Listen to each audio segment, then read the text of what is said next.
Chinese बहू। हे भगवान, फिर से यह कोरोना नाम का राक्षस जाग गया।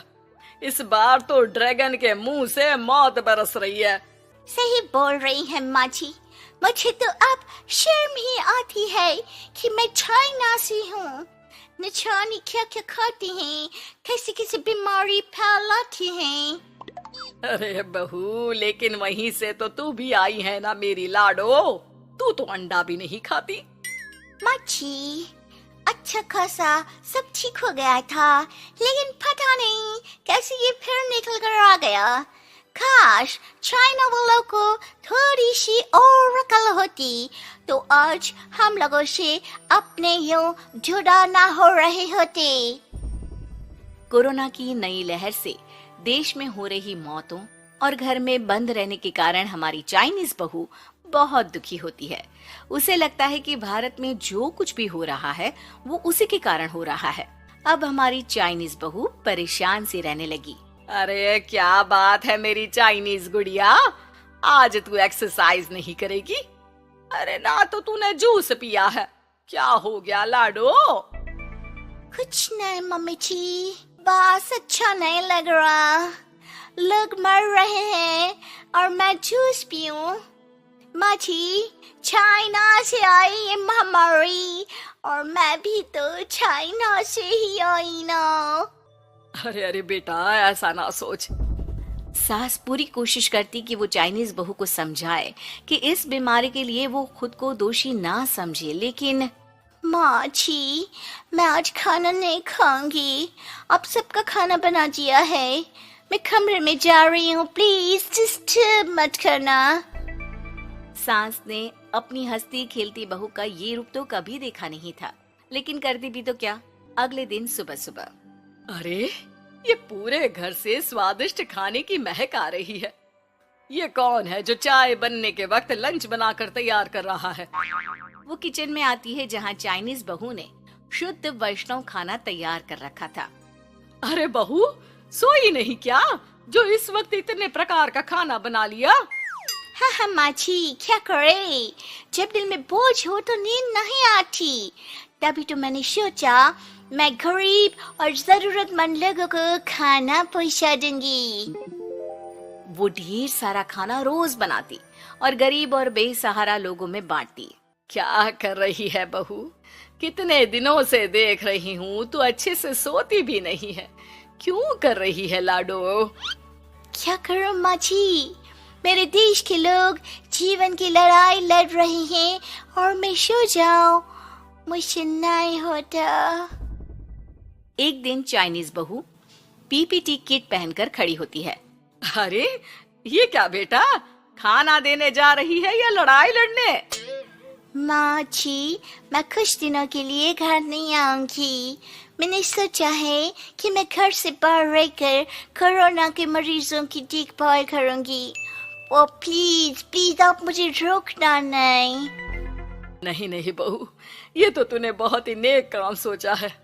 बस बेटा तू अपना ख्याल रखना। बहू वहाँ से चली जाती है, लेकिन सास की रोज फोन पर बहू से बात होती। घर पर क्या है माँ, क्यों भेज दिया तूने उसे? बाहर कितना खतरा है, उसे कुछ हो गया तो? अरे बिल्कुल चिंता ना कर, उसने सारे नियम कायदे को फॉलो किया है। अरे वो बिल्कुल ठीक रहेगी। और अगर मैं उसे मना कर देती ना तो उसकी अंतरात्मा उसे सोने नहीं देती। तू तो सारा दिन घर से ऑफिस का काम करता, लेकिन मैंने देखा है उसे कितना परेशान रहती थी कुछ दिनों से।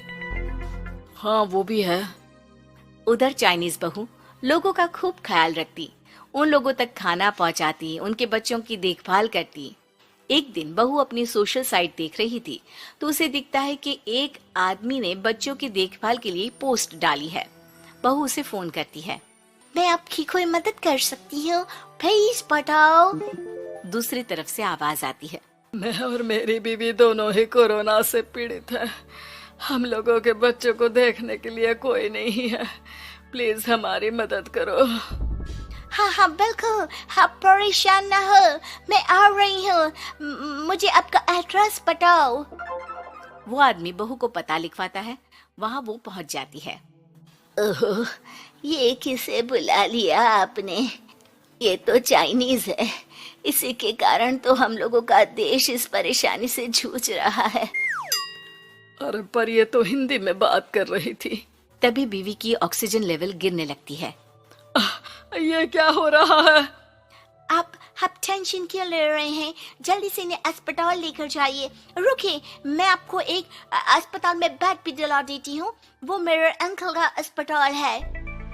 चाइनीज बहू फोन पर बात करके उन लोगों को बेड दिलाती है, जहाँ पति की भी तबीयत खराब हो जाती है और दोनों को बेड दिलाकर बहू घर में बच्चों की पूरी देखभाल करती है।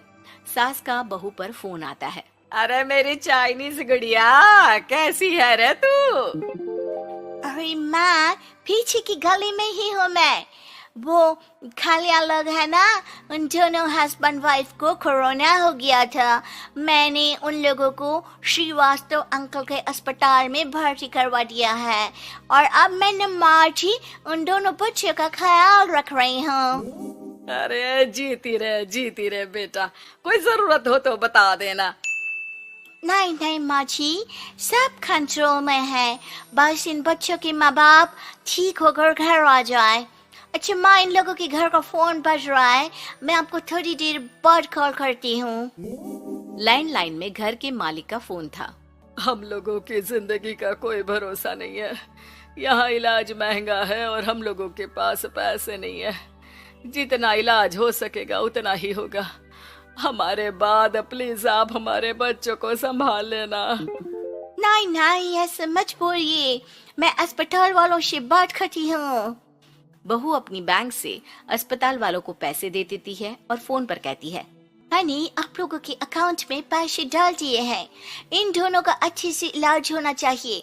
पैसे की जरूरत होगी तो मैं और डाल दूंगी। सारा दिन बहू कोरोना पेशेंट के बच्चों को देखती, रात में ढेर सारा खाना पैक करके जरूरतमंदों में बांटती। सोशल साइट्स के जरिए भी वो लोगों से जुड़कर उनकी मदद करती। फिर एक दिन घर का मालिक और उसकी बीवी ठीक होकर घर आ जाते हैं। आपका बहुत बहुत शुक्रिया, मैं आपकी पाई पाई लौटा दूंगा। भाई नहीं, पैसा दिया था, लेकिन वो जब आप बिल्कुल ठीक हो जाना तो कमा कर दे देना, कोई बात नहीं। दोनों पति पत्नी चाइनीज बहू का शुक्रिया अदा करते हैं। आप तो हम लोगों के लिए भगवान की तरह है, आपका बहुत बहुत शुक्रिया। चाइनीज बहू बहुत खुश हो जाती है। वो घर आकर सास को पूरी बात बताती है। देख मेरी चाइनीज गुड़िया, तुझे चाइना का होने पर अफसोस था ना, लेकिन तूने सच्चे दिल से लोगों की सेवा करके ये बता दिया कि बेटी कहीं की भी क्यों ना हो, ससुराल आकर वो ससुराल के रंग में ही रंग जाती है। अब तो तू मेरी भारतीय बहू है। हाँ।